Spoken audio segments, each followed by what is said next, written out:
We're not done yet.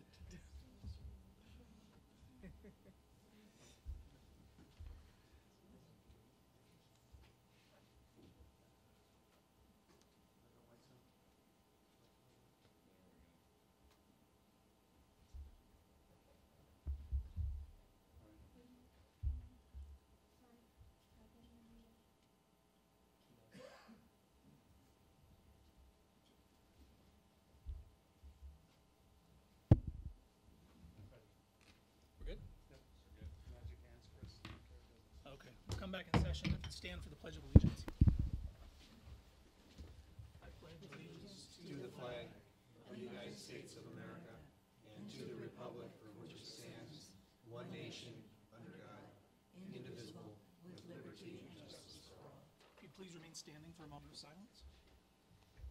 Nationally, since our last board meeting in December, 12 firefighters and 5 police officers have lost their lives.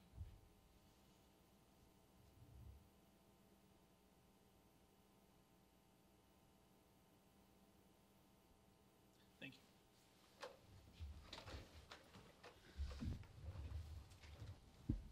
Okay, Chief, you want to do an introduction first? Sure. Board, thank you for letting us introduce our two people actually today. We've got the IT employee. We do have one volunteer that's here we'd like to recognize as well, if you'd oblige us. So our new IT employee is with us here. It's Dustin Peabody. Dustin, he can wave hi. This is Dustin. He was born and raised in Montana, moved to Colorado as a junior in high school, and after graduating Colorado, he moved to Phoenix to attend DeVry University. He graduated with a bachelor's degree in electronic engineering technology and began to work in the software industry, writing and testing software for telephone switches. That sounds exciting. Good stuff? Yeah. Dustin then moved to the Pine Top Lakeside area and obtained a job in the radio industry, becoming a general manager of a small radio shop. After working there for 7 years, he worked his way into a field technician for a large company in Show Low. And 6 years later, this new opportunity's opened up for him here at Sedona Fire District. He jumped at the chance in December to join the fire district, but mostly due to the opportunities for growth. He's also very excited to get to know him and learn about the Sedona Fire District radio system. I've seen him out testing all kinds of stuff and fixing things already, so it's good to have him on the team. He's looking forward to working with and being a strong asset for the team and for many years to come, so we're excited for that. He's married to his wife, Ellie, who's sitting right next to him. They have a 17-year-old daughter. Daughter's name is? Brittany.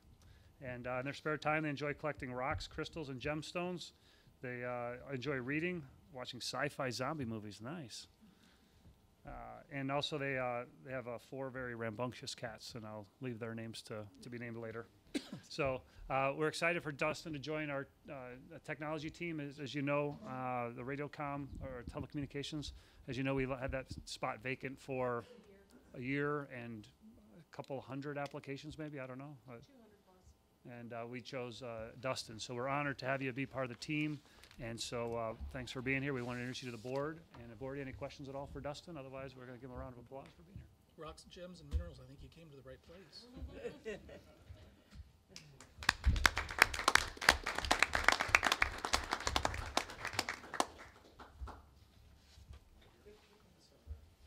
Little rodeo there.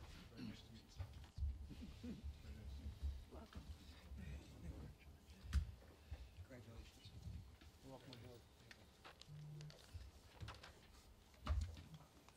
Welcome, brother. Yeah, we know each other. We got this thing.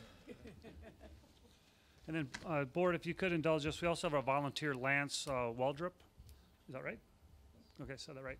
Who's a new volunteer with us and an expanding role that we're really excited to have him. But I'm going to let Chief Pichura give a little bio on him. Thank you. Lance comes to us from his last assignment in California. Lance is a chief master mechanic through Cal Fire Academy piece, which is one of the higher level of training and certification for fire equipment and EMS equipment.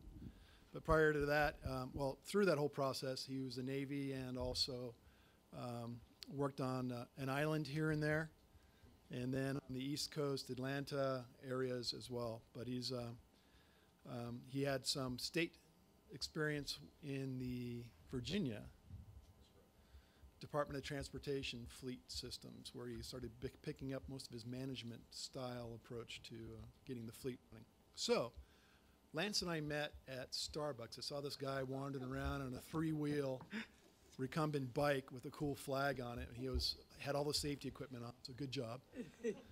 And we just started chatting about what was going on, and told me he was chief fire mechanic for a long time, and I thought, let's talk.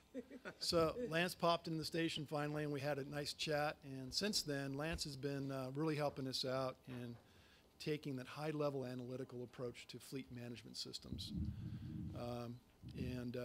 It's been a growing experience, and we're learning stuff every day when Lance is around helping us out. He worked with our Captain Fleece on doing an inventory and looking at some stuff, and he's also given us some information on how to best start replacing our older fleet items from staff to heavy equipment.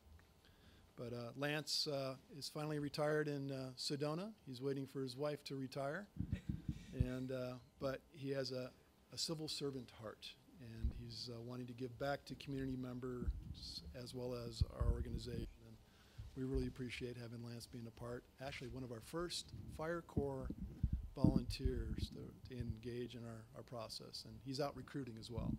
So, Lance, thanks for coming in. Thanks.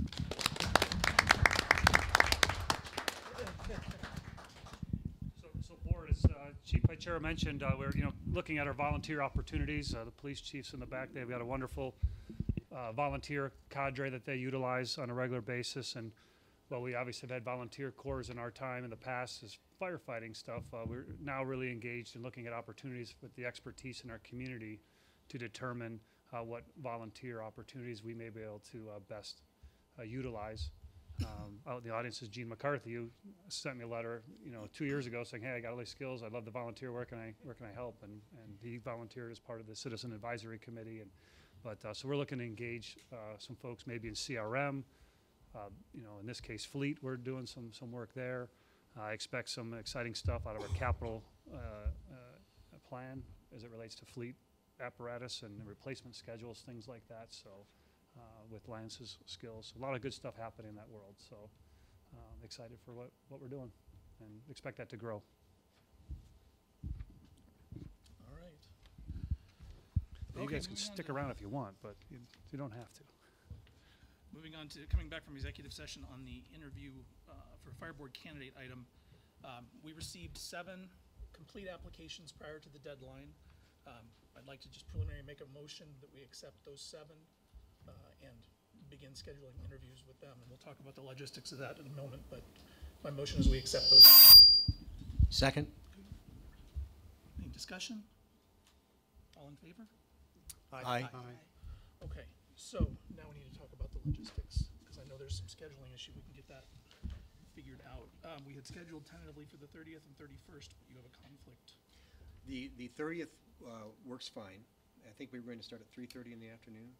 I do have a potential conflict because I need to be down in Cochise County on 8:30 on the 1st of February. And so if we interview later in the afternoon on the 31st, it may be difficult for me to I could probably still do it, but it'd be pretty challenging to get down there and by 8:30 the next morning if we're going to be working late in the afternoon on this process. What would the board say to meeting, let's say we met at 2 on Tuesday, the 30th, did all the interviews that day, and then we would go to open meeting after that and vote. That would be fine with me. That'll be a long day. That'll be 2 to 6:30 or 7 probably.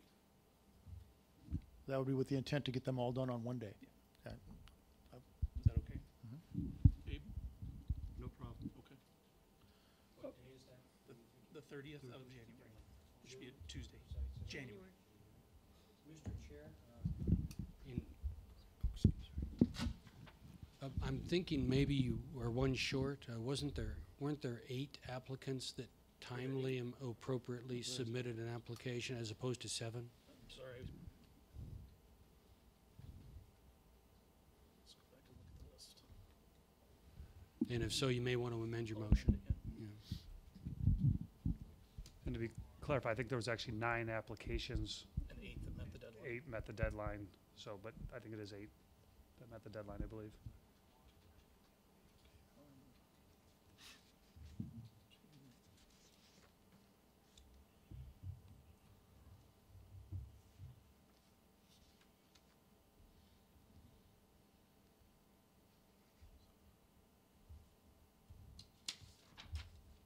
Yes, 8. So I'll amend my motion for 8. Need a second for that? Second. I'll second that. Okay. Vote on the motion as amended? All in favor? Aye. Okay, I misspoke, so 8. Mr. Chair, All did the you ones say in your board packet. 2:30 on the 30th? Let's say 2 o'clock. 2 o'clock on the 30th. Interviews with a exec session to follow, Well, or not to follow, no. it will be an exec session with a public, I'm sorry, yeah, no, public the- to follow. The meetings are held in exec session, or the interviews are held in exec session, and then we'll go to public meeting after that to make a public vote on the appointee. Copy that. And as with past boards, we'll use the same practice that we have before. There will be a matrix that's provided, and the board members will assign a point value to the candidates. The points will be tallied, and the high vote getter will be appointed. The chairman will entertain a motion. Motion to appoint the high vote getter. Okay. To that end, now we need to discuss the interview itself. Have been some interview questions that were submitted through HR today. Everybody's had a chance to review those. Actually, Dave, do you have a copy, a hard copy, so I don't have to dig through my phone? Sure. We have several here for you. Is it one?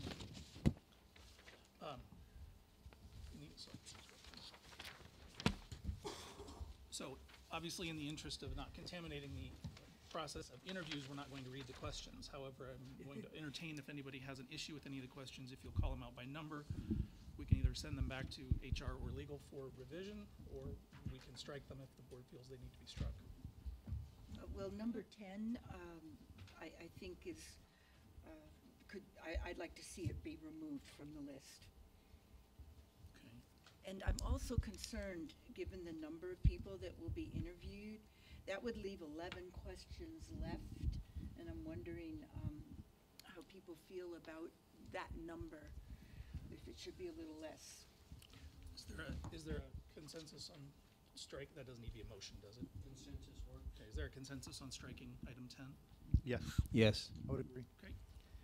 Yes. And I do share Corey's concerns about the number of the questions, and I would just suggest that possibly the board might want to consider eliminating question number 5, or substituting question number 5 from last year's, or the last go-around of interviews for board members, with question number 5 that's proposed on the new list. Any discussion on striking 5? I'd be comfortable striking 5. So would I. Consensus? I would agree with striking 5 and maintaining a list of, a total of 10 questions, I think would be applicable for the number of candidates that we have. Okay. So we will take 5 off. I think you could even consider 8 questions if there were any more that looked appropriate to decrease. Some of the answers to these will be pretty short, I think. Okay. Yeah, I think based on the topic of the questions, it's pretty diverse across the board. I think that the 10 that remain would be pretty inclusive of what the job is. And I might suggest striking 1 only because it's redundant, because you have the information about the candidate in front of you. Perhaps. Any consensus on that? I agree with that. I would agree with that. It's kind of an open-ended question and could result in some long answers. Yeah, remember, we're doing it all in one day, everybody, so. I would agree with number 1 also. Okay. Back to your point, Tim, the adding 5 from last year. I'm willing to forego that. If everyone's comfortable with the number of questions we have, I'm fine with that. Okay, so that takes us to 9. else have any? Or there is some validity to number 5 to consider looking at the context of that question that could be of concern or interest, considering candidate, not to, it's a good question that you might want to consider. If you're open to, if you want to keep it at 9, that's fine, but looking at some of the questions in there based on some of the legalities and things that Last year's, the last go around? last year, number 5. Okay. Yeah, I think if you look at some stuff where there's happening in the fire districts in the state and things like that, that addresses or avoids concerns. I agree. Here. So we would strike the current number 5 and replace it with last year's number 5 and maintain a total of 10 questions. Or if there's other questions we can eliminate. I would agree with last year's 5. I think that's an important question. Okay. Consensus to put that in? Last Yes. year's number 5?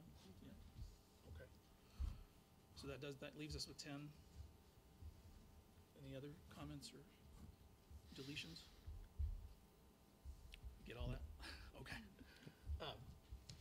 We will have an opportunity, if you have other questions you want to add or deletions you want to make, I would send them to Betty, Yes, directly. and she can review them with legal if necessary, and we'll have an opportunity at the opening of the exec session for the interviews that we would have an opportunity to add or change the day we begin the interviews. If there's any burning issue, it can be added or changed right up until we start the interview process, as long as we have a meeting and vote on it, or have a consensus on it. Correct.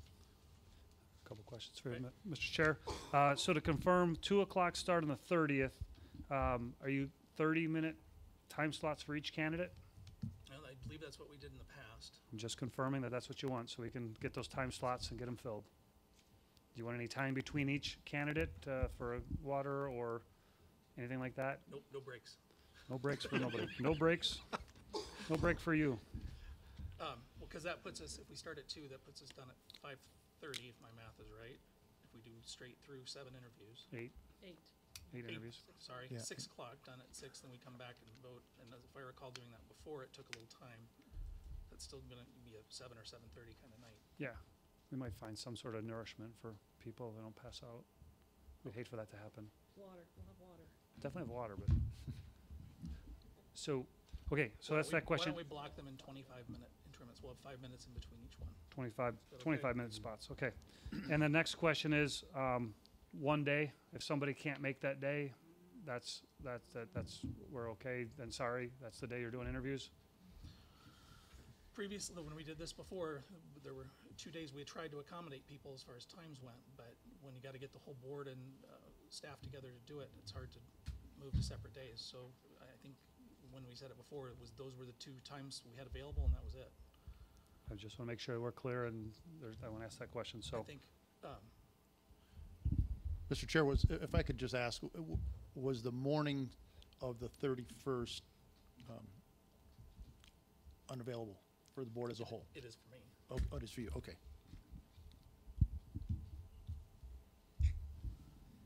I believe that the dates were advertised as those would be the 29th, 30th, or 31st would be one of the days that they'd be doing interviews. So that was part of the notice and things. So I don't know that, someone that says, I'm not going to be out of town or something. I mean, that there was notification. I'm only available on one day, or the 29th or the 31st. Again, that's why I'm asking the question, and this is a board decision.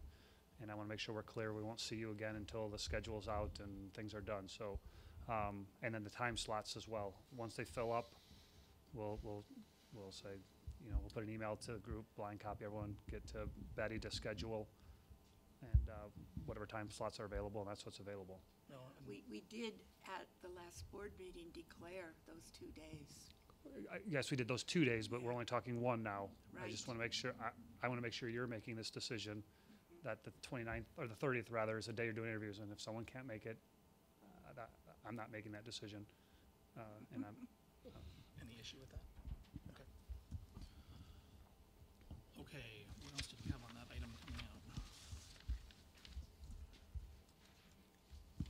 I believe that's all. That resolves our interview. We've got the process down. Okay. Second item we went to executive session on was item D2, written and oral oral statements. I'd like to make a motion that we request the attorney proceed as directed in executive session. As recommended. Second? Okay. Any further discussion? All in favor? Aye. Our public forum, John? I have received no request to address the board. Okay. On to consent agenda with one item, the 2017 regular board meeting minutes. I'd make a motion to approve the consent agenda as submitted. I'll second that. Any discussion? All in favor? Aye. Okay. Air conditioning. Okay, board, you know, similar to last month's meeting, we had an issue right after the board meeting where we lost two air conditioning units in one radio tower communication hut. Those units will not operate effectively, and matter of fact, could cause damage without the proper cooling and heating for those units. So we had no choice but to go forward with that repair. And so we did make a $14,590.05 purchase to Chiller Services on an emergency basis. Notified the board as required, and we'll need approval of that item if you would be so kind to do so. It is up and running and working well, and we did not lose any communication at that time or through the process. So was that a primary and a backup, and we lost them both? That's where Jeff steps in. So it's, they run simultaneously, and has a lot of communications equipment in it, so it has a lot of heat being built up, and it requires two units to maintain. Okay, yeah, it wasn't, we lost a reserve unit as well. No. It takes two to run the, Yes, sir. any discussion or motion? I do have one question. Chief Kazian, could you please explain, maybe in just a little bit more detail, for the benefit of the audience and our viewers, the emergency purchase procedure and how that works and how you're authorized or empowered to make those types of Certainly. decisions? So my spending authority in everyday activities is $5,000. So any expense under $5,000 is able to be approved by me. And there's other department heads that have lesser numbers that they can approve on a daily basis: battalion chief, division chief, HR manager, fire marshal. Everyone has different levels, and I'm at the highest at 5,000. So, for instance, if Jeff has a purchase order for $3,000, he gets it filled out, whoever gets it to him, but he can't sign it, has to come to me to get approved over his limit. At 5,000 to 10,000, that is approval by another board member, and anything above 10,000 shows up on a board agenda and is approved by the entire board. The emergency provision is if anything happens, I have up to $25,000 on an emergency basis to keep the district going for whatever that may be. I notify you as the board that we had to have this expense and kind of validate why that is, and then put it on agenda for future approval. Okay, thank you. We don't use it very often.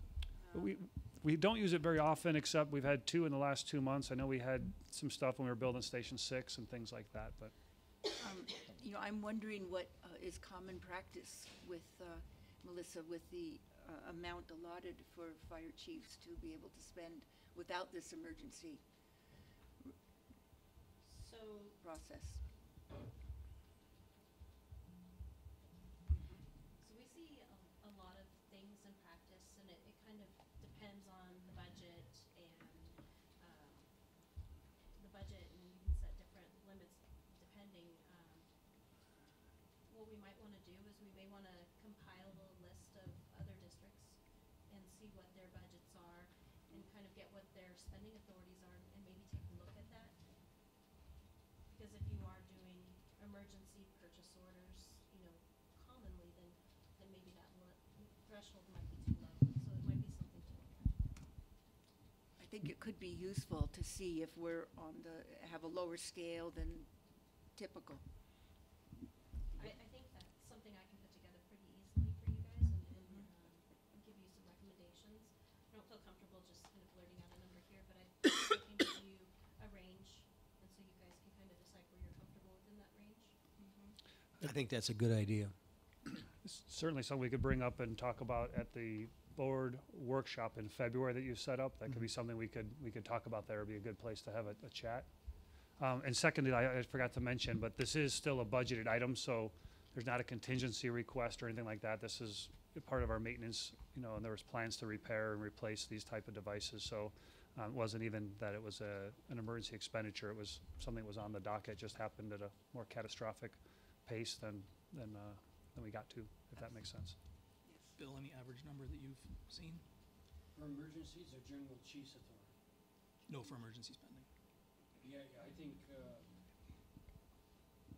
about half the districts, half the districts that I see do have an emergency authority. About half of them haven't bothered figuring out what that is. But the ones that do run somewhere between $5,000 and $25,000. About general authority. General authority for a chief? That is higher. I think the upper end of that's rough 25 or 30. The lower end is really low, but it's for smaller districts. I know of a couple districts that only have $500 authority, but you can imagine they have almost no budget. A district of this size, I think $5,000 would be low. $25,000, $30,000 would be more typical. And if I may add to that as well, this is the second lowest of the districts that I work with in terms of authority. And I would say it's one of the larger budgets to kind of put that into some perspective. Okay. Where did we leave off? We Do need a have second. motion? We need a motion. Motion. Want me to make it? I'll make it. Sure. Okay, I'd like to make a motion. I move to approve purchase order 01624 for Chiller Services Incorporated for the $14,590.05 as presented. To Chiller Services. For Chiller Services Incorporated. Yep. Abe, you second? Here. Second. Okay, any further discussion? All in favor? Aye. Aye. Okay, proposed amendment to the fire code. Board, I'll start this off. I don't know how detailed you want to get on both. 2 and 3 have some, they're both fire prevention amendments we want to make or additions. So I don't know how deep you want to go, so I just want to set the table for John to decide how deep you want to go. If you read it, you're good. You want to go into full history, so if you can give John that direction so we can determine how deep you want to be. I know the police chief is here because he's interested in the false alarm ordinance, but If you're ready, Mr. Chair, I'd like to make a comment. I've read the proposal, and I think on the penalty phase, at the very least, we should consider recouping our costs for having to go out there. Wait, are you on Excuse the me, false Are we alarm? discussing false alarms or the Yes. appeals board? Okay, hold on, we're on the, Well, I was discussing the false alarms. Well, this is the Board of appe- Appeals. This is the appeals, okay. Okay. I've misspoken. I'll hold my comment. I think you'll have a few comments on the false alarm issue Yeah. or some questions. I'm one ahead. The Board of Appeals issue, as I understand it, is if somebody doesn't like what you decided, they have a mechanism to appeal. My goal is always to administer the fire code fairly. My hope is that people will understand that and that we'll never use the appeals board. However, I want there to be a mechanism available if somebody says, hey, I think you've misinterpreted the code. I think it's important for them to have an appeal process that goes before a board made up of other people in the community that both understand code and the code and codes in general, and perform more. For instance, this board will consist of somebody familiar with the building code, a fire engineering provider, somebody that installs alarms or sprinkler systems, and also a general contractor. So Do you have people in mind for this, or those are just the I do have descriptions? people in mind for this. Those are the descriptions of the makeup of the board. I do have people in mind. I'll get to that in just a minute. But So I think it's important that there is a process. If somebody says, gee, John, I think you've misinterpreted the code and you're not applying it fairly, that there's a process to go through to say either, yes, it's being applied fairly, or no, it's not. So that's that explanation. I do have people in mind, speaking with legal counsel before the meeting. Since the what's on the agenda is just the adoption of this and does not mention appointing people to the board, we are going to have to do that at another board meeting. I have spoken to 3 people that do fit the criteria here. All 3 are willing to serve on the board. So that's where we're at in that process. Question I have for you, generally speaking, does the board consist of 5 or 3, or what is the general number on an appeal board? So the model code language in the fire code lays out an appeals board of 5. I know of very few, many districts and fire departments adopt their own board of appeals. Many of them look nothing like what's in the model code language. I have stuck with the model code language. I've just pared it down from a 5-member board to a 3-member board. It's just easier to fill. And for instance, one of the things that's spelled out in the model code language is they want a registered fire protection engineer. So those aren't always easy to come by. So I've just pared it down to make it easier to fill those spots. And other than that, really, it uses model code language. It's just that it consists of 3 members rather than 5 that's spelled out in the model code. Any legal issue we can get into here? We're tasked with enforcing the fire code, and then we potentially bring up to 3 civilians who would make an opinion that may go against what our fire district said. Is there a potential problem there?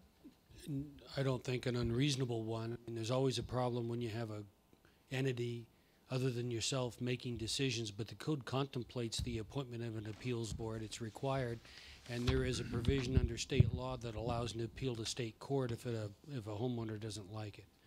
So it's a system that's worked well. I've been doing this 30 years and I've never encountered a particular problem. There are times when the appeals board doesn't do what a homeowner wants, and that causes some conflict, and the homeowner asks to be heard by the board, takes it up to Superior Court, but that appeal process is a good protection in due process purposes.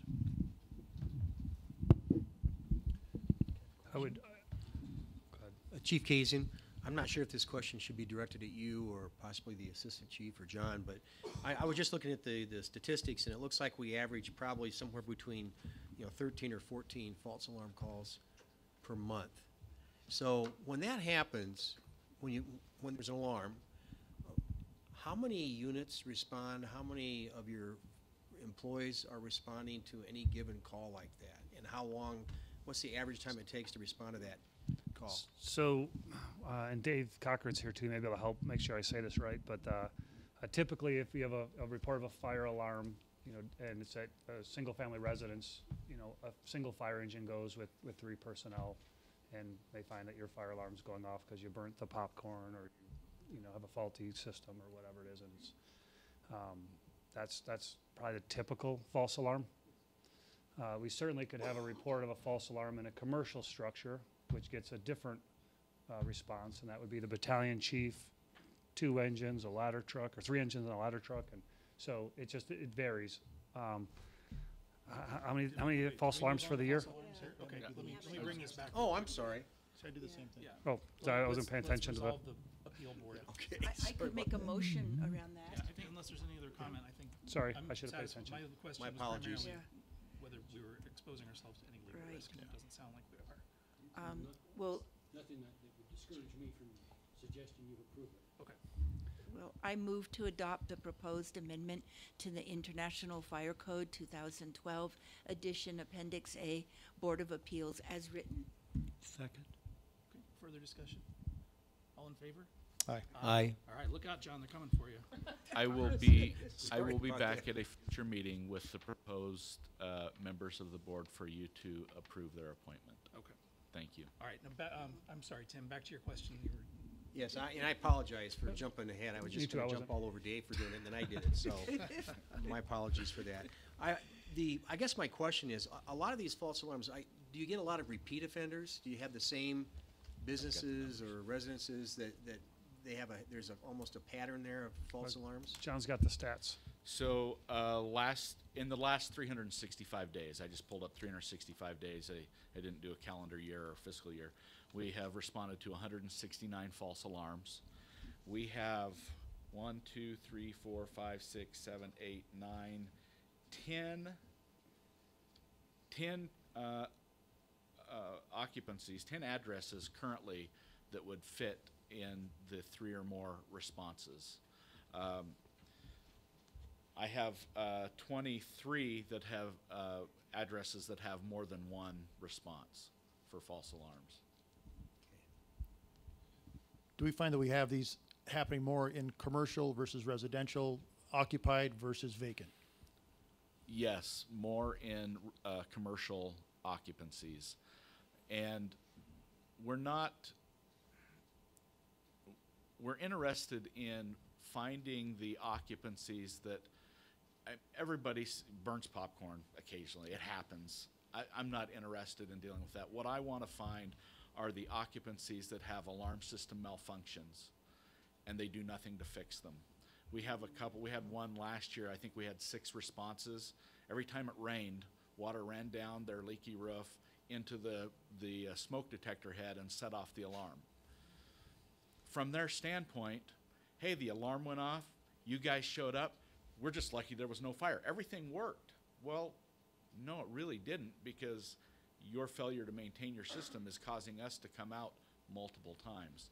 So the goal of this really isn't to be punitive, it's to identify the ones that have the problems and incentivize them to fix it. And lastly, for me, are there occupancies that have an established alarm system that are vacant, that just simply choose to pull the plug on them and have them inoperative? And do they need by code to have them maintained? Not necessarily. There are provisions in the fire code that an occupancy that is unoccupied, vacant, and does not pose a threat to neighboring occupancies can essentially not maintain their sprinkler or fire alarm systems. So that is allowed. And to that, are there false alarms that we're responding to? We have not had a problem with that here yet. That's not to say we couldn't start tomorrow. Most of the issues that we have, like I said, are commercial occupancies that are occupied and operating. And John, how did you, the $25 fee for the third false alarm seems a little low to me. How did you come to that number? Sure. I based this language off of a false alarm ordinance that I was familiar with. And again, it was not to be punitive. At least the first one, hey, you've had 2. Your third one's going to cost you $25, and they're going to go up from there. So we suggest that you fix your problem. Again, it's not, the goal of this is not to collect money, it's to get people to fix the problem. So the $25 really is a nominal fee, but it's, at least it says, we're serious about this. Here's $25, the next one's gonna be $175, and then every one after that's gonna be $350 or whatever. So it's a warning. It's a warning. It's simply a warning. And that occurs after they receive 2 without any charge. so, a little devil's advocate here. So let's say West Sedona School has a rash of kids pulling the fire alarm. We're not gonna charge West Sedona School. No, malicious false alarms, it's targeted specifically at alarm malfunction. Maintenance issues. Yes. If you got some kid that's pulling the alarm, that's a criminal issue with that kid or person, not a maintenance issue on their behalf. So if If it's a false alarm, but it was a legitimate alarm, in other words, a smoke alarm had went off and it functioned correctly, but there was no fire, Correct. That That doesn't doesn't count. count. No. It would apply to alarm system malfunctions. okay. Difference being, so suppose we have, you burn popcorn in the microwave at your company break room. That system activated as it meant to, made smoke, went off. Contrary, you have a restaurant that continually cooks this thing, does whatever the process they're doing. We told them you have to move the hood and fix the hood, do something that's creating this problem. That would be one that would become eligible for even though it activated like it was supposed to, they're not doing the repairs as directed, and that's why it keeps going off. Is that correct, John? I mean, Yeah. This is not targeted to the accidental, the bad employee that pulls the alarm, those sorts of things. It is simply the occupancies that fail to maintain their systems in proper working order. It gives us a tool to say, you have maintenance issues that need to be taken care of. You're either gonna pay to get that taken care of, or you're gonna pay us every time we come out because of your failure to maintain that system. or back to your school example, name the school, it doesn't matter, but maybe they have a gym they have pull stations that should have a cover over them, or they've broken off or whatever, and every time the kids play basketball, they knock the alarm off. We go and we tell them, hey, those need to have a cover, and here's the process or whatever, and they say, yeah, we'll get to that, and we go there, enough times, that might trigger this threshold because we've asked you to fix it appropriately so they don't get accidentally tripped versus a kid actually pulling it. So back to your example, I just want to make sure those are all so there's many different examples of how that system or the policy may come into play to get compliance so that our firefighters are ready to go on an actual emergency and are not being exposed themselves or the public to traveling to a call, and which is a very dangerous part of our job. Guys are at risk every time they turn a wheel. So it's a multifaceted approach to compliance with the system, to realize that when those goes off, we expect it to be a real alarm versus, oh, I bet it's raining again, and that's complacency. So if, I know that where I was familiar with, we had a 7-story building and smoke on the 3rd floor with Mrs. Smith that would be burning whatever 3 times a day sometimes. The day they went up there without their air packs, without their fire hose, and without everything else, and the whole 2nd floor was blazing coming down as they open the elevators, you're not supposed to do, created a huge problem for those folks. And that just became a complacency issue rather for the firefighters. And those are the type of things we want to, again, try to avoid by assuring that the systems work, and it's probably got some smoke somewhere. So, Board and Chief, I think at the very least, after the 2 freebies that are being proposed, that the 3rd, to get their attention, I would consider nothing less than recouping our cost, as I started to say earlier, in that you've got an officer, a driver, and 2 firefighters, and wear and tear on a rig to get there for a minimum of at least, well, anywhere from 10 minutes to 1 hour. And if you pick a standard of 1 hour for the sake of trying to calculate how much it would cost, I think to be ability to recoup our cost for that would be, at the very least, what we would consider charging. Sure, I had a chance to look up that reimbursement rates for the state for a fire engine are around $80 an hour, and then when you add the hourly cost of 3 employees, you're probably somewhere in the neighborhood of $140 an hour for a fire engine response. Those are just rough numbers.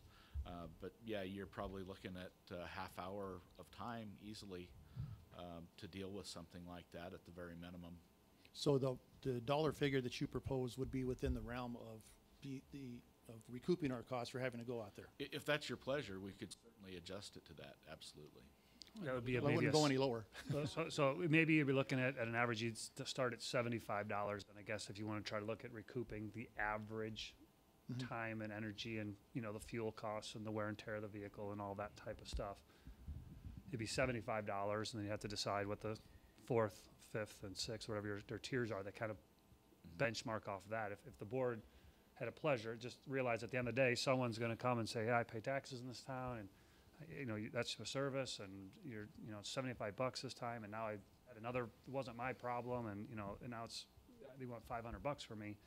you know, I'm not paying that or whatever. Then we have compliance issues with payment and a couple other things to deal with. It's about the compliance and certainly about recouping the money. It's not a money maker. No, let's For remember, us. this, the premise of this is not to be punitive. So it's enough to get someone's attention. So $25 the first time may not be enough to get someone's attention. Does $75, does $100 get someone's attention the third time? Because we really don't want to go to 4 or 5 or 6. So it's really your pleasure, because at the end of the day, this is it's being approved by you. I think we're comfortable in either realm. We'd expect to make a few bucks on this at the end of the day. So whether it's, you know, so there are 6 people that had more than that would have been fined. They would be in the process right now, yes. You know, so How common are these kind of ordinances nationwide? nationwide, pretty standard. Yeah. Does our So- PD do that? Uh, False alarm calls, false burglar alarms? Not yet, that's why I'm here. It's on my list of things to look at. So, and I'm sure likewise you experience, if I could, you know, put in a spot, you have trouble alarms where, you know, there's not compliance with fixing, or it seems to be whatever, I'm guessing to some degree, why you're, At the pleasure of the board, David McGill, your friendly police chief, I don't know my microphone. here, go on, Mike, I stole it. Talk louder than most people, I think.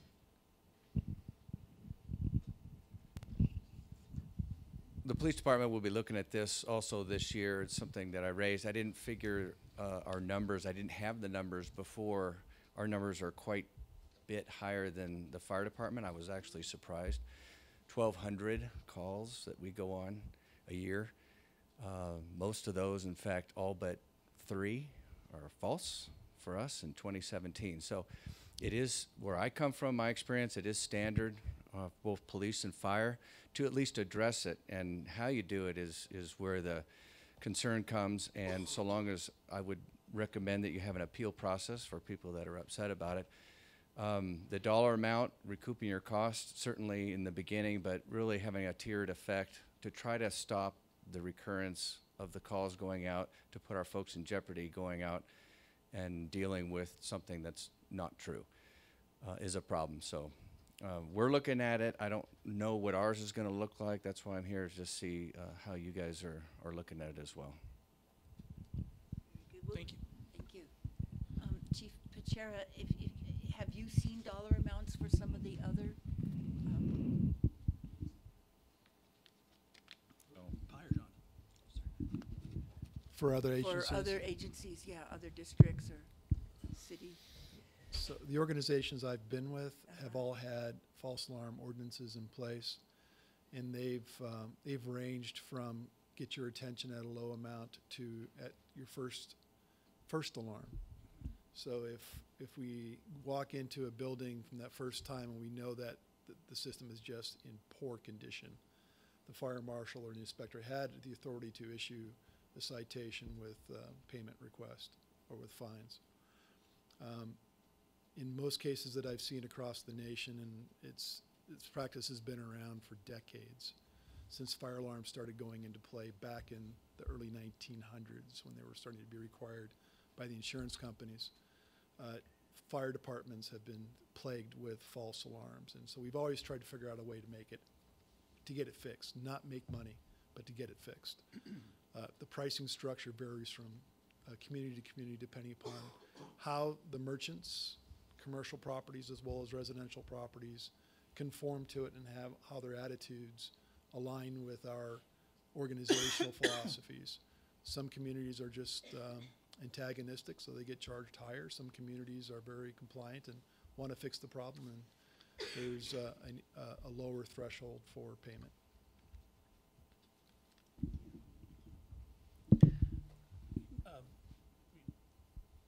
Officer, Mr. McGill, Chief McGill, is that what the name was? Yep. You mentioned the appeal board.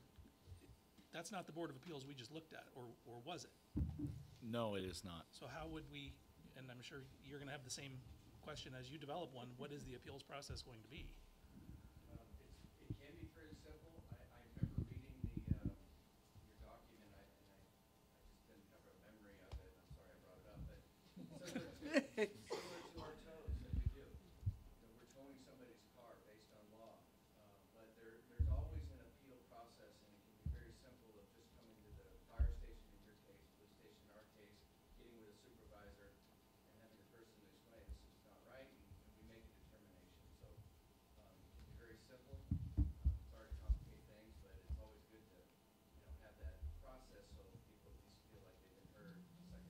No, I agree, and I think there needs to be, we need to have a process that somebody, if they feel that it was unfairly, again, this isn't supposed to be punitive, but it could feel that way. Sure. We were gonna do that as Comment? round two. What's that? We were gonna do that as round two next month. No. I would like to make- I think the appeals process is a good idea, and I would hope that we could keep that within the department. For instance, maybe the assistant chief is the appeals board, and if somebody has a problem, they're issued a citation, maybe it's the assistant chief, or maybe it's John. But I don't think it would be necessary to appoint a board like a citizens board. I think that would be probably overkill. The other thing is, I think that trying to recover our costs is certainly justifiable, especially if they get 2 freebies to start out with. And if the number is $75, if that's more reflective of the cost of going out on these calls versus $25, I would be in support of that. So board, if John, the language is not there, would we want to table this till next month and We certainly can. and look to put insert in some sort of appeals and do a process into the, yes. and take the messages here as it relates to pricing structure? I know there's consensus on the board that the $25 start is not necessarily as, it could be elevated. I thought I heard that from at least 3 of you before. So we can do a little bit better recon Absolutely. and come up with a better solution between 25 and 150 or something like that to start with, and then elevate it appropriately. Likewise, I'd be happy to table this until next month and bring it back with those additions. Okay, I would like to table it also for the idea that we've got 30 days to hear from anybody who really disagrees with it. Certainly. Sure. I mean, we've heard that the police department is looking at it as well, but we may get feedback from community or from businesses that feel that that's unfairly targeting. I mean, I'd kind of like to leave it out there for a month. Sure. Even better. I think Good job. that's And then appropriate. in it, you would add a Board of Appeals. Absolutely. I will come up with some appeals process and include it as part of this. Okay. Everybody okay? It would be Board Member Cooper, probably an appeal process, not necessarily a board of appeals. I'd make sure we're okay with that. Yes. An Yeah, I appeals don't mind the process, idea of it being Pi or you. whichever it is. It'll be someone in the organization designated but to if you're- hear. If you're enforcing the code and they disagree, there should be somebody else that they could. Correct. Absolutely. Agree with that. Do we need a motion to table it, or do we consensus table it? You could do it by consensus. A motion to table would automatically put it on next month's agenda. I'll do that. We want to bring it back, so I'll move to table this to next month. Second. Any further discussion? All in favor? Aye. Aye. Okay, we'll revisit this next month. Thanks for your input. Appreciate it. All right. Telecom test equipment. Mr. Chairman and board members, this is the equipment to allow Dustin to do his job. It's technical in nature. It aligns with the microwave and radio networks that we have, and this is a request from Bob Moats, the manager for telecom services. It is a budgeted item, and it is requested for approval. 3 bids were solicited. This was the best bid. Any discussion or motion, budgeted item? This seems pretty straightforward and necessary. I'll move to approve purchase order 10940 by to Tessico Technologies Incorporated in the amount of $29,889.80. Second. Okay. Any further discussion? All in favor? Aye. Aye. Financial report. This is not Gabe. Mr. Chair, members of the board, I'm not Gabe. But before we get into the financial report, I just kind of wanted to give you guys a quick update and let you know that Gabe and I did meet with the chiefs today to start working on preliminary capital budget. In doing that, we're recommending Chief go ahead and hire an economist to help us kind of forecast what those future AV growth is going to look like. Because right now it's sort of an estimate, and we use historical information to come up with that estimate, but having an outside economist kind of help us figure out what we can really expect in terms of growth in the area and other external factors that are happening would help us get a better picture of that. So I just wanted to kind of let you know about that, and I don't know if Chief Casing wants to add anything to that. Well, just that with through our discussion today, it was evident that there was a opportunity through some well-known economist folks that can historically look at things and be much better at that projection going forward, which is critical to us understanding how we're going to operate in the near future.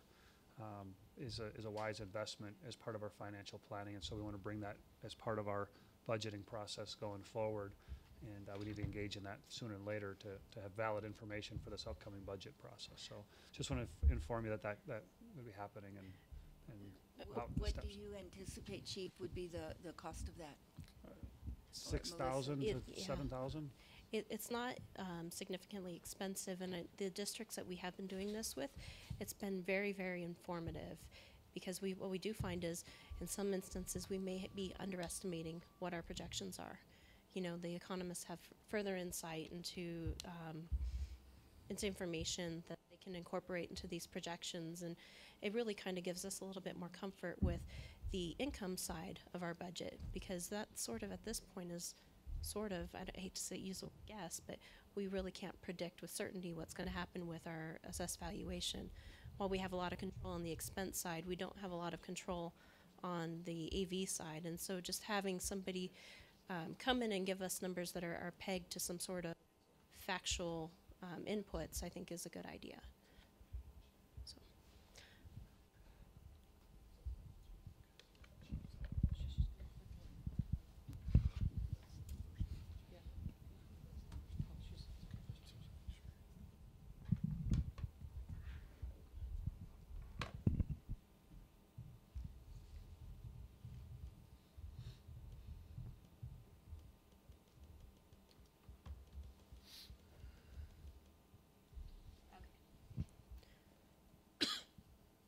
Well, one quick question, Chief. So would this come back to us at the next meeting, or No, is this within your expenditure authority? Well, it'd be, yeah, with another 10,000, so it would not need board action. But if there was any issues with the board today that didn't think that was a good way to go, it'd be nice to hear that. Not necessary for board action, Okay. but if there was a direction that didn't sound right, you could let us know that now.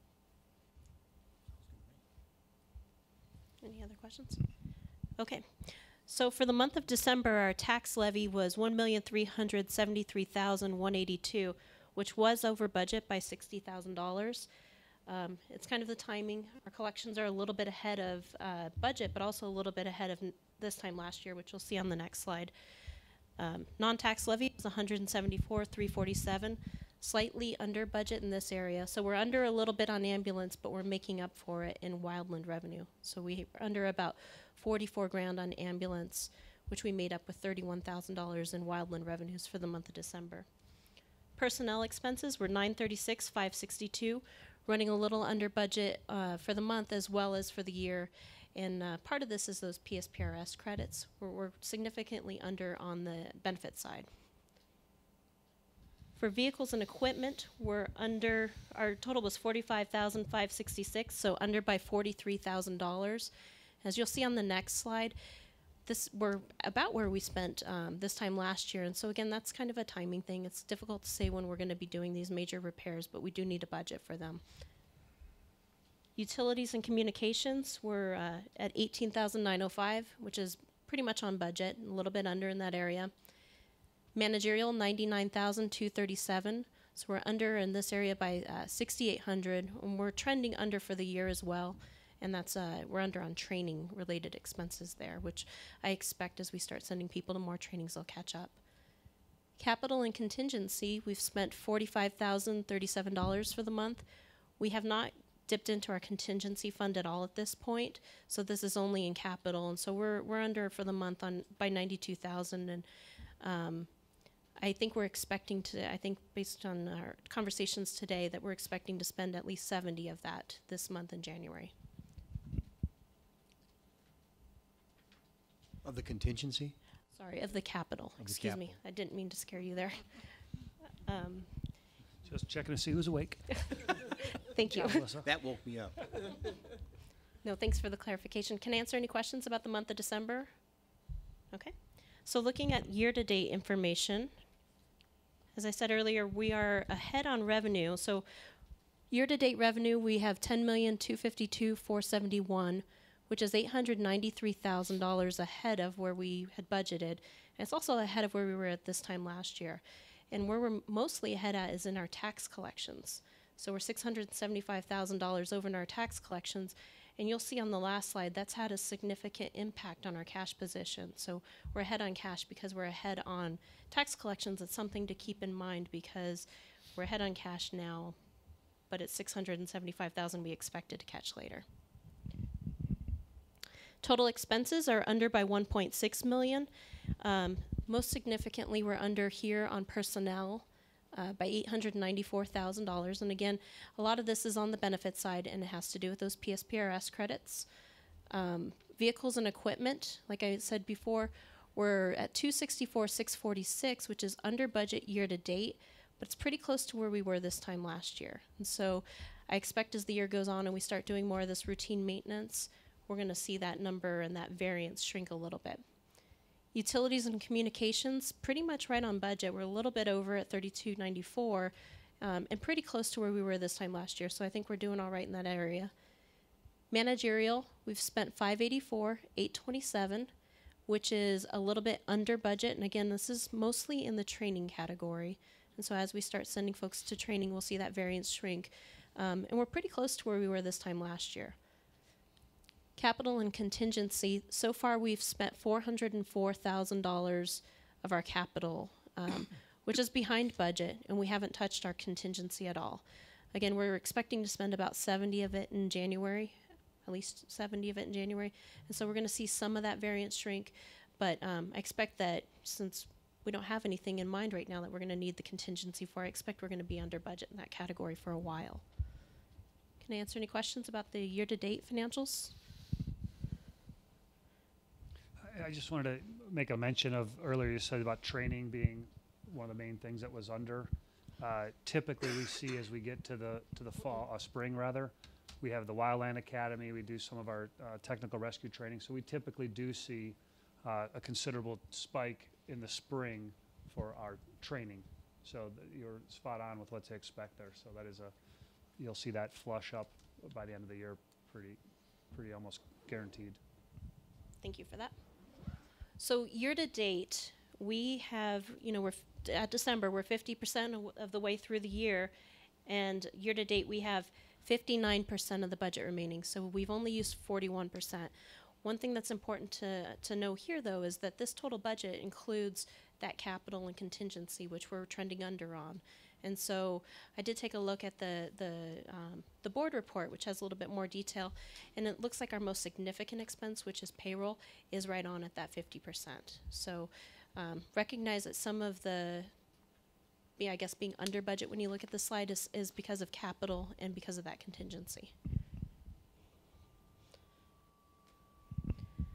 So percentage of expenses, 81% of our expenses year to date were personnel related, followed by managerial at 7%, and then operations at 6%, and capital and contingency also at 6%.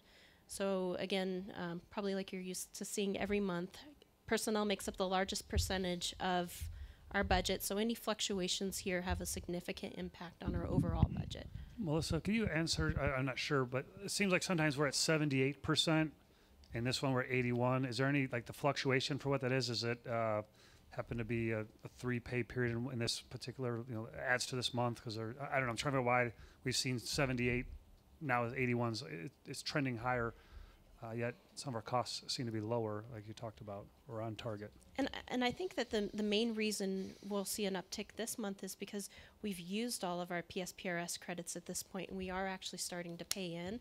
And so I think that that's going to shift the personnel a little bit. I think that that's probably the most likely. I'm just curious. Yeah. It seems a tick higher but than you're normally. exactly right. Twice a year we have 3 pay periods where we have, and that'll shift the expenses up a little bit. And then it will have a couple more months where it's 2 pay periods, and it'll kind of average it back down, if that makes sense. Chief, I got a question for you on that also. Does that also reflect the fact that our personnel is we're utilizing more personnel because we're sending them out of the state for these other incidents elsewhere, and that's coming out in the front only to That's- be, That's a great question. That's kind of what I was wondering. That may be why that is too. I think that's a really great point that you bring up, is that, you know, our labor costs have been a little bit higher this year, and it's because of all the wildfires we've had. When we had $31,000 in wildland revenue in December, there's also a related expense to that. And so that'll help kind of shift that overall percentage. Which lags. So the cost for personnel is now, and the reimbursement occurs A couple months later. later. Right. And so thinking about that, that's probably what we're looking at. Yeah. And just to be clear, we do get reimbursed for Yes, we do. those costs of We wildland. do, yeah. So, and I don't know if I mentioned it when we were on the year-to-date slide. We're over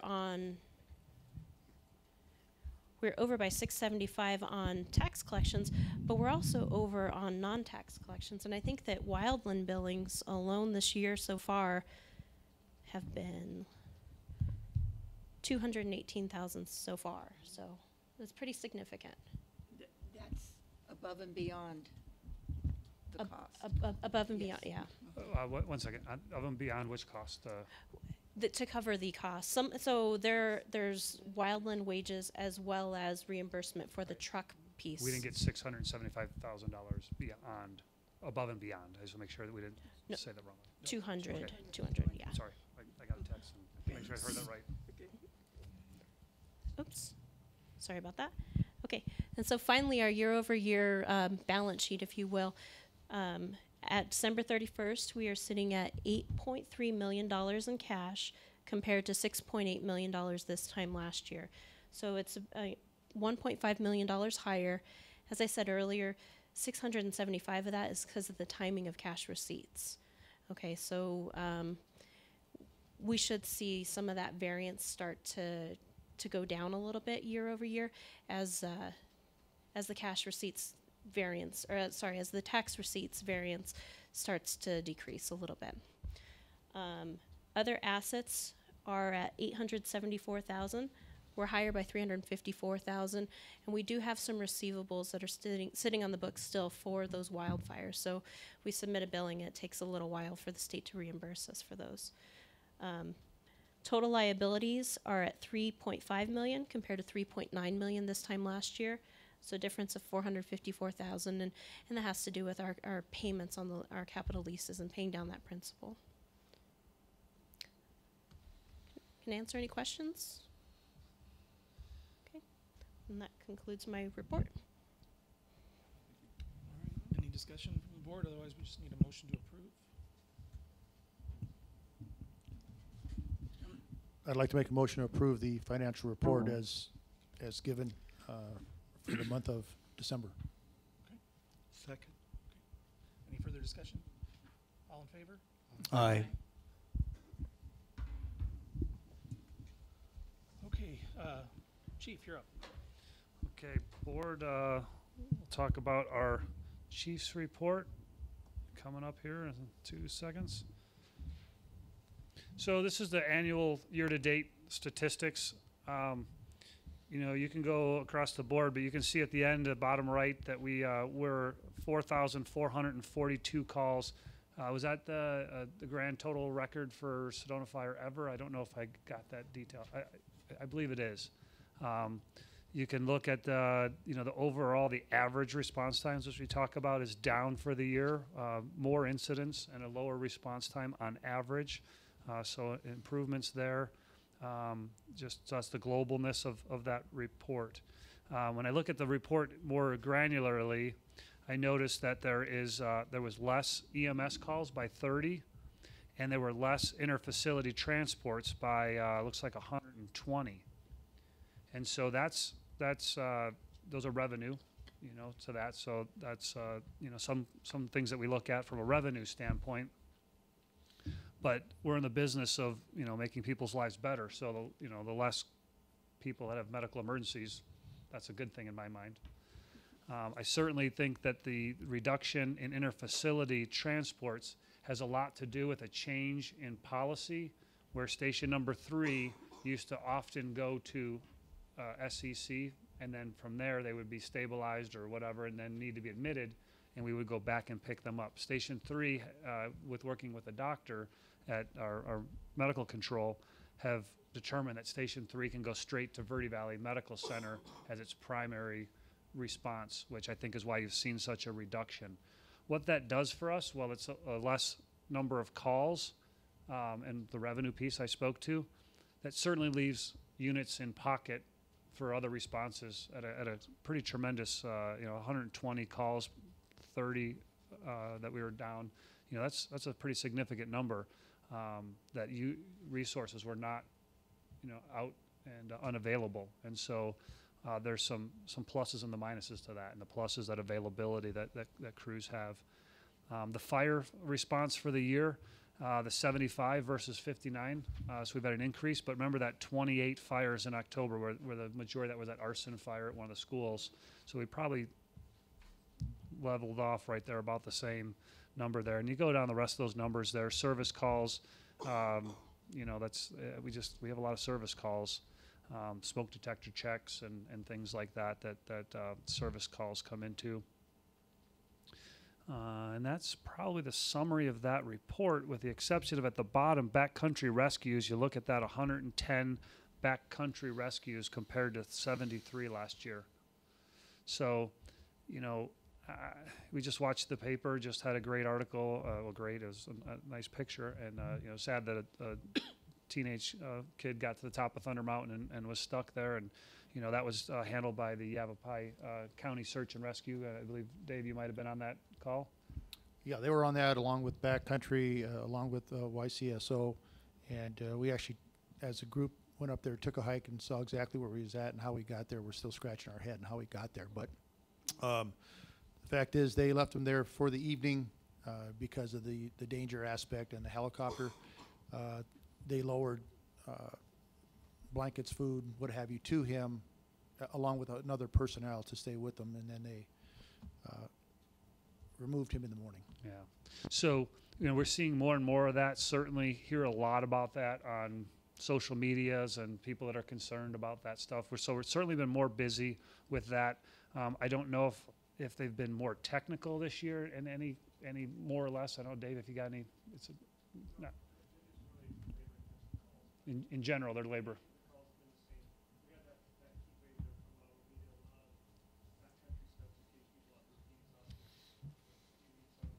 Yeah. Yeah, we saw some days where we had four or five, hike outs in one day, which, that's atypical for us, but that heat wave was probably a big part of that. So anyway, it's a pretty busy time for us, and it's the nature of our business. It's where we live. It's what we do. We don't spend a lot of time doing dive rescue in our town. Some other places with lakes do. Some other places have other, ski resort towns spend a lot of time on the ski mountain, picking people up at the ski hills or whatever. So it's just indicative of our beautiful surroundings. We have this type of call. We'll work on education programs where we can to make sure people know how to hike and what to do. Some great tips in today's newspaper, or was it today or whenever that was, how to hike safely and things like that. So we'll continue to do those things. But that's the call summary by the numbers. Is there any questions on that for anybody? Crews have done a great job across the board for our community and continue to do so. So proud of them. Grant update, nothing really new there other than we've got the Pulse Point Foundation grant that I think we spoke to, I believe, at the last meeting. But we were awarded like a second prize, so we're trying to figure out, it wasn't the full installation. We were hoping for a $25,000 grant. We were awarded $10,000. So we're working with the company to find out how we can implement the program. And that's a notification to bystanders when CPR and AED access to those two life-saving tools would be effective. So basically through dispatch, we get a call with someone needing CPR. It sees people who are signed up for an application and says, hey, CPR, and it tells me within the next so many, there's an AED over here and there's a person who needs help over there. And they've had some pretty tremendous saves. So we're wanting to implement the program. We're just trying to figure out how to fund the balance. So We're working with the Verde Valley Fire Chiefs on that component there. With that, I'm on my sheet anyway. I'm going next to the number of calls by still district, so you can see that there. Again, I think it's always going to be fairly indicative of itself. For the most part, 19 calls in station number 6 still district versus 65 calls they went to seems like a little bit higher of a spike than normal, but not extraordinary by any means. And so that is what I have for that. Time of the day calls for the year. You'll see that's pretty much a normal curve of when the calls you'd expect them to be for the year. And with that is community risk management. I'm going to turn over to John for any updates on CRM. Still staying busy in CRM, and you can see the numbers that we ended up with there at the end of the year. I don't have the total numbers for the year, but on average, we came pretty close to almost doubling the average number of inspections per month. A lot of hard work by everybody in CRM, and I'm extremely appreciative of all their efforts. Other goings on, the city has been is looking at renewing their land development code. Part of that is landscaping, and in light of the recent wildfires, we felt that it was important to provide some input to them to hopefully get them to look at adopting some of the FireWise principles. And we had multiple meetings with city staff. In fact, last night I provided testimony in front of the Planning Commission, and the good news is that there seems to be some level of support for them adopting some of those principles into their land development code.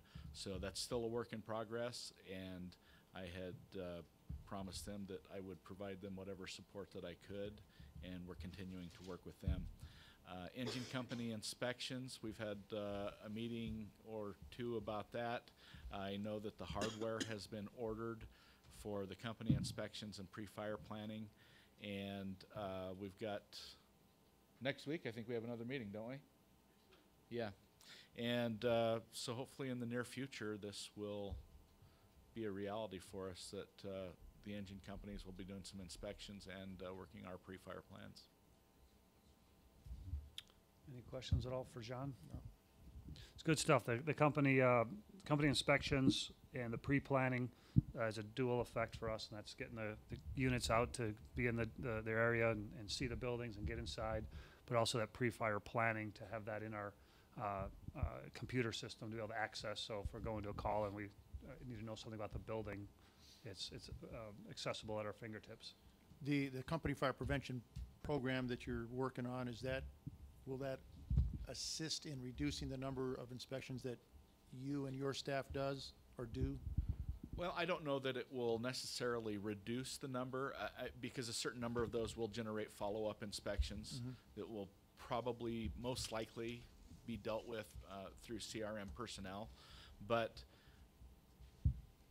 we are trying to focus our efforts more on the assembly occupancies and the high-risk occupancies, the hotels, motels. You mean you and your staff? In CRM, yes. Right. So the engine company inspections are geared more towards the business and mercantile occupancies, and so hopefully they will get into some different occupancies than we're currently getting into. Okay. So it will add to the number. It will generate some follow-up inspections for us, but typically the B and M occupancies are less involved, so they're perfect for the engine companies, and then essentially the re-inspections are typically less involved for us as well. So it shouldn't increase the workload terribly, but it will. Yeah. It will increase the workload some. But our intent is that we would have more inspections completed by the end of the year. So it may not make less for you, but we'll at the end of the year net absolutely additional inspections from what we're getting done currently. Absolutely. I think it's important to note that, in my view, one of the most important things is that we're getting our firefighters into these buildings to, although in a less formal sense, pre-fire planning, seeing what's there, meeting the owner of that particular business. Absolutely. And them getting to know the firefighters. And so you have a public relations issue, you have a pre-fire plan, a pre-emergency planning aspect to that inspection, and then the enforcement aspect. So you can't go wrong with a program like that. No, I agree. I applaud you for working on that. Thank you. Thank you. Training report, it's in the packet. I don't know if there's, the biggest thing we did was we hosted a class for some attorneys on the East Coast that talked about EMS documentation. They're well respected. We had quite a few people from around the state come and attend the class. As part of the training that Melissa referred to, savings, we had budgeted for that class at 100% expense for Sedona Fire District, and then through Division Chief Mazulis was able to get a grant through, drawing a blank on who the grant was from, was a EMS agency. I just can't remember which one it is. Names. Was it names or something like that? Anyway, so we cut the cost of the class in half. They covered half of it, and then we had outside people that helped fund also the class. So I don't know what the net ended up being, but we certainly reduced our cost by 50+%, and was well received by the training, the training we received. We did some simulated fire evacuation drills out at Enchantment with quite a few folks and getting familiar with that facility, and the technical rescue team has worked on some technician level rope classes that we need to maintain our readiness for our team and such. And continue to use the building out in the village, the outlet mall, until they take care of that with the hotel they're building, doing all kinds of different fire attack type stuff. So I think that's that. A couple numbers are there for you. You can see the donations for the month, $201.36. And so that's great. Appreciate those donations. A couple thank you letters that are here, some just from a few dispatchers and including them and making them part of the team. Certainly some folks that were one of the people stuck on the mountain that we took care of and provided some good service to. The one that was of interest is the one that talks about how fast we were in responding. Was pretty impressed. He had times, stamps, and referenced the 911 operators and things like that, and just was very appreciative at every level. She was appreciative at every level of the service that she was able to witness. So that was good stuff there. And then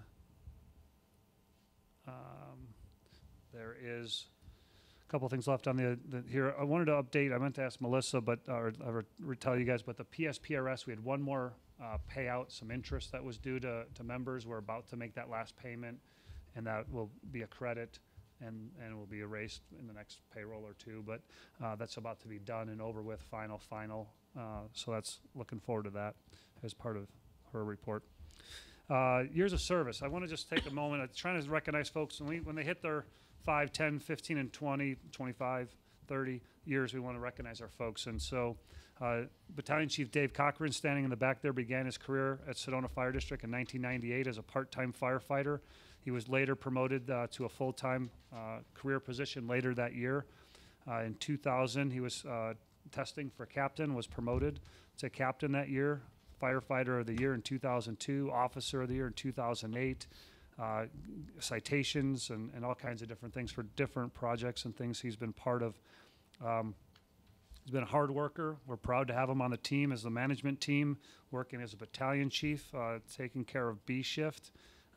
He's got his bachelor's degree in leadership and uses it well. I just want to have Dave, since he happens to be here, congratulate him with his 20 years of service and provide him with his pin. So come on up, Dave.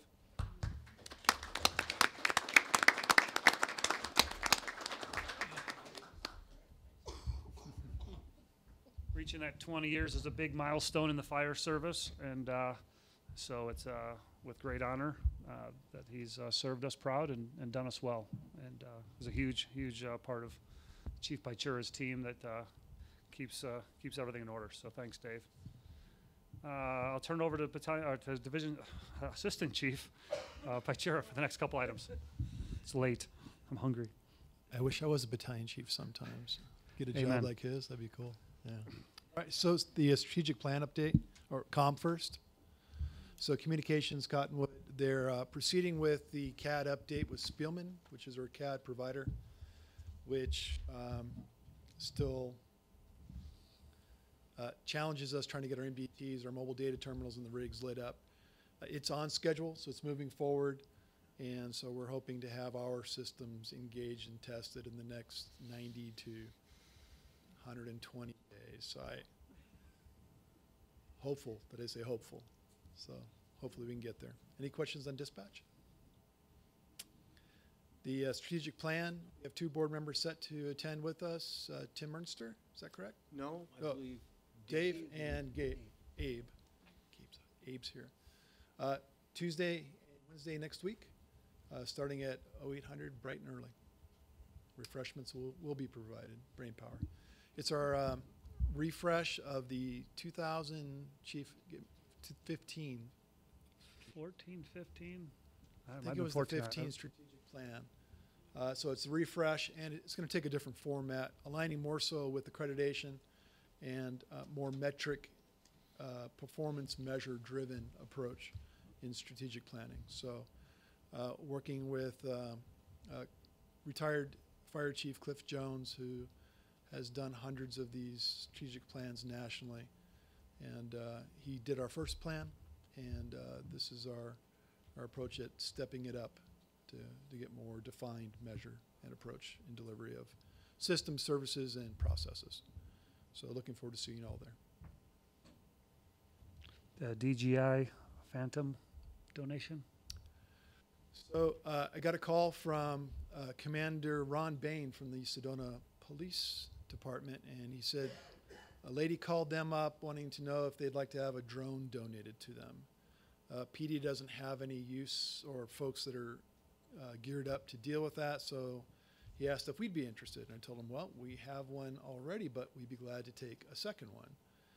And so the folks just dropped it off. We didn't have to shake any hands or anything. They just dropped a box and supplies, a brand new DJI drone. It's better than the one we have.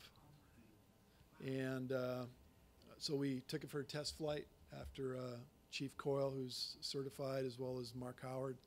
They're both certified drone pilots. Tested it. It works great. It works better than the other one, so that allows us to put our original one into training mode.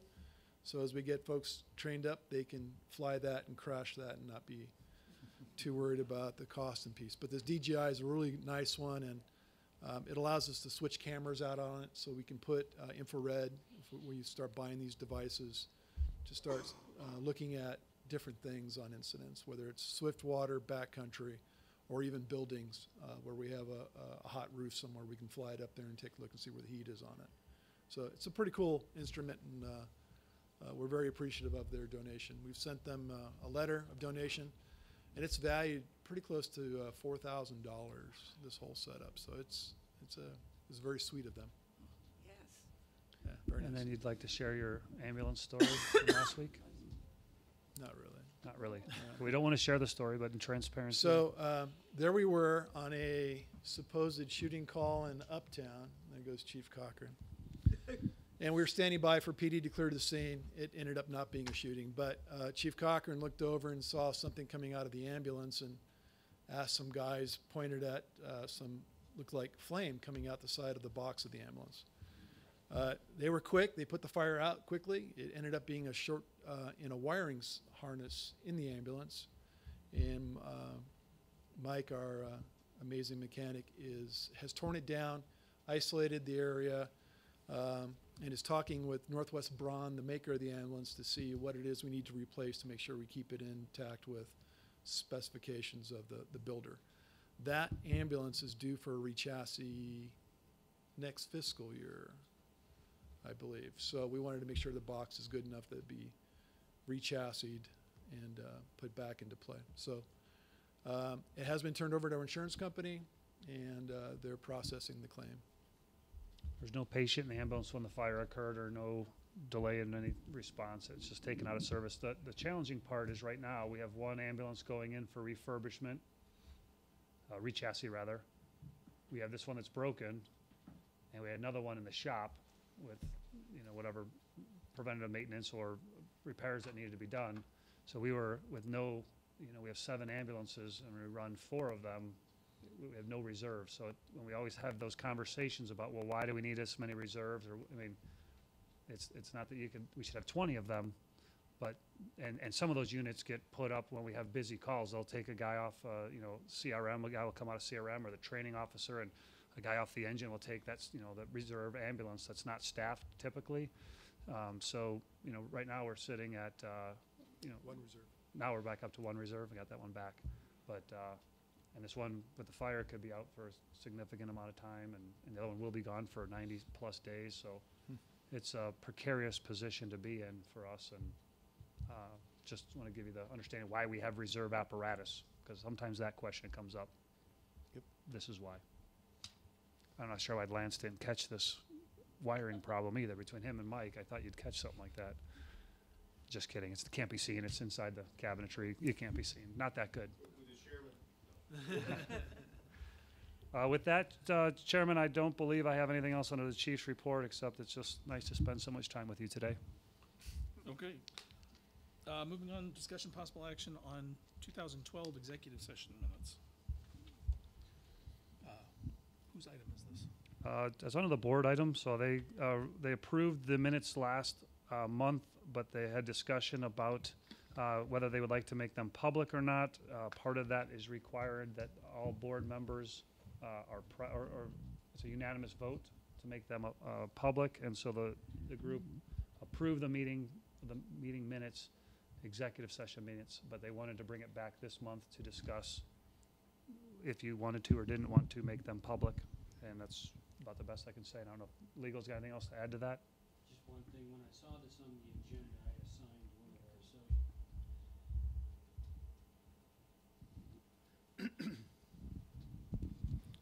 associates. When I saw this, the chief and I discussed this a bit while back. When I saw it on the agenda this time, I assigned it to one of our associates to update the law to make sure there's been no changes.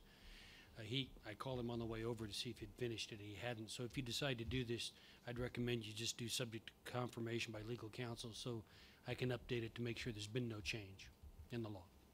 Okay.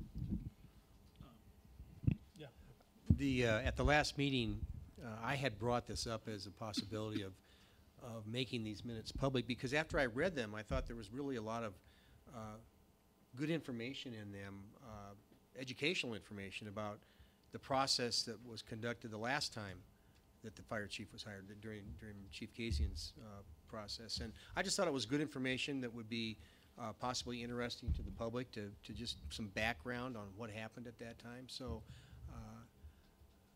that was how it came Okay. out.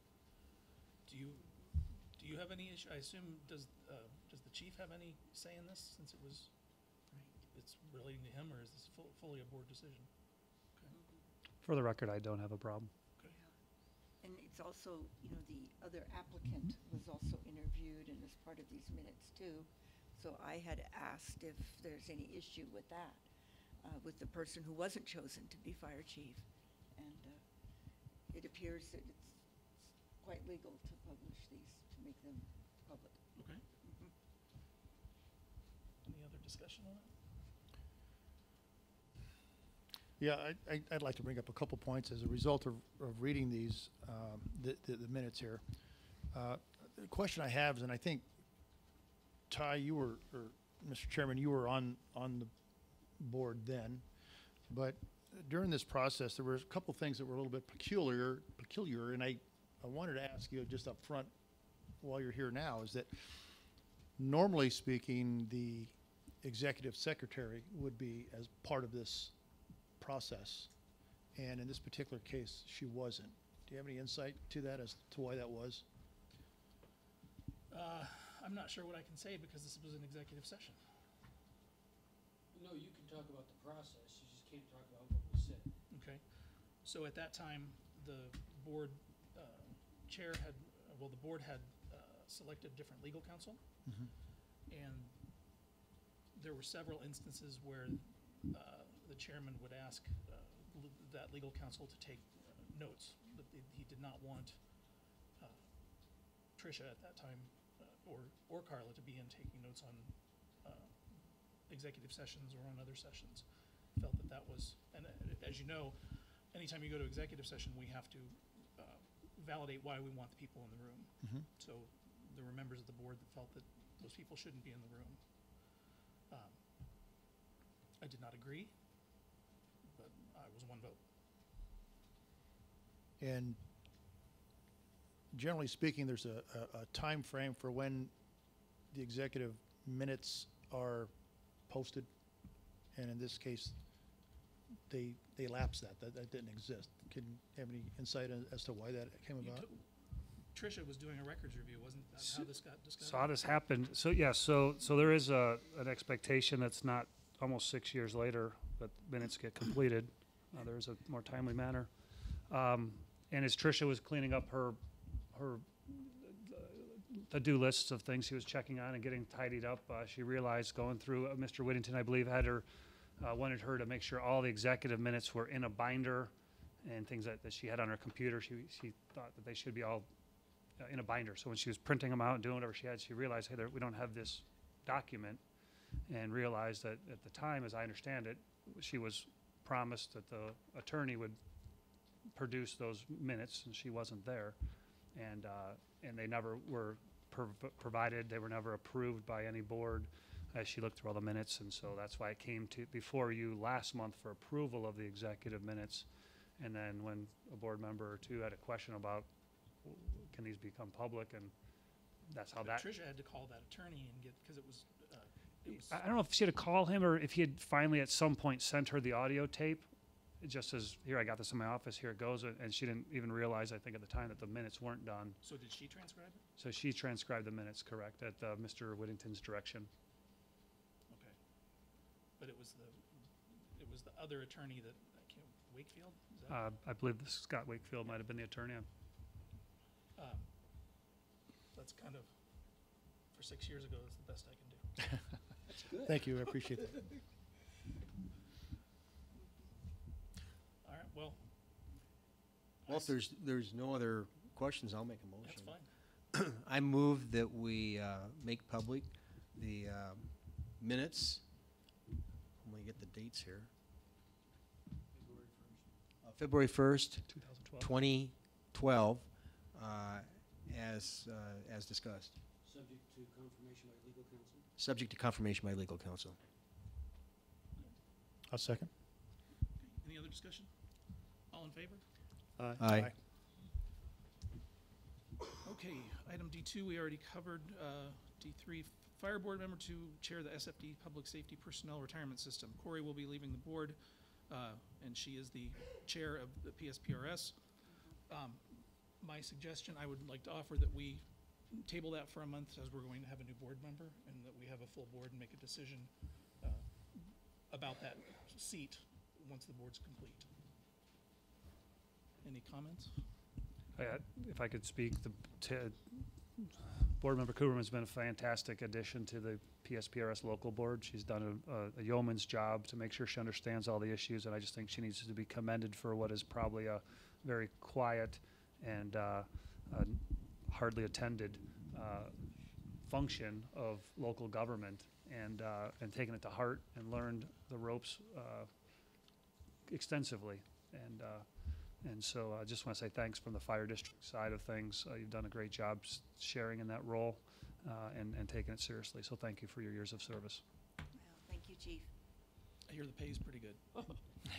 She makes exactly what she makes on this board, Double what she makes. She gets a bottle of water. sometimes. Thank you, Corey, for doing that. Any comments on tabling this to next month? And I'll make a motion, and so it goes on the agenda if anybody has any other comments. Okay, I'd move that we table this item to next month. Second? If I could ask legal for a question. So if in the time that Ms. Cooperman was to leave the board, potentially, and the time they have another board meeting, if she's the chair, can they have a pension board meeting without her, or, We have a designated backup chair. okay, I'm just making sure, I'm just making sure it's fine. They can have a meeting. Just- As long as they have a quorum. Yeah, of course, okay, I'm just making sure. Okay, I have a motion and a second. Any discussion? All in favor? Aye. Okay, we'll come back to that next month. Chief Casey and Betty, is this you? Yep. Okay. It is. His annual review will be due March 19th of this year, 6-year anniversary. Last year, we put into place a form for his performance review for you to do and for him to fill out as well as a self-evaluation. I'd like to begin that process of disseminating that to you all again on February 1st and give you a month to complete and write your comments. Get them back to me by March 1st. I will compile them as I did last year and send them back out to you within a week's time, and then that gives you the rest of March then to find an opportunity to meet with Chief Casey, and he'll be submitting his at the time that you meet with him. Just wanted to see if that would work for everybody. And we'll be right on schedule this year. Right. Okay, thank you. Yep, you'll keep us on track this year. I will. Okay. All right. John? Well, unless you've been out of the country or living under a rock, you know that it's flu season, and it is shaping up to be an historic flu season. It's not too late to get the flu vaccine if you haven't done so already. They say that it may or may not be the right vaccine for the strain, but in any case, it's supposed to lessen the flu if you should get it, lessen the symptoms. I also wanted to tie that in with what happened recently up near Williams. There was a family of 4 that passed away due to carbon monoxide poisoning. And I know I spoke about this a couple months ago, but one of the dangers of carbon monoxide poisoning is that many of the symptoms mimic the flu. So again, just points out how critical it is that you have a carbon monoxide detector in your home if you have fuel burning appliances or an attached garage. But being this time of the year where you could have the flu or you could have another issue with carbon monoxide, it's important to do both of those things. Have a carbon monoxide detector and get your flu vaccine. That's all I have. All right. Thank you, everybody. We're adjourned.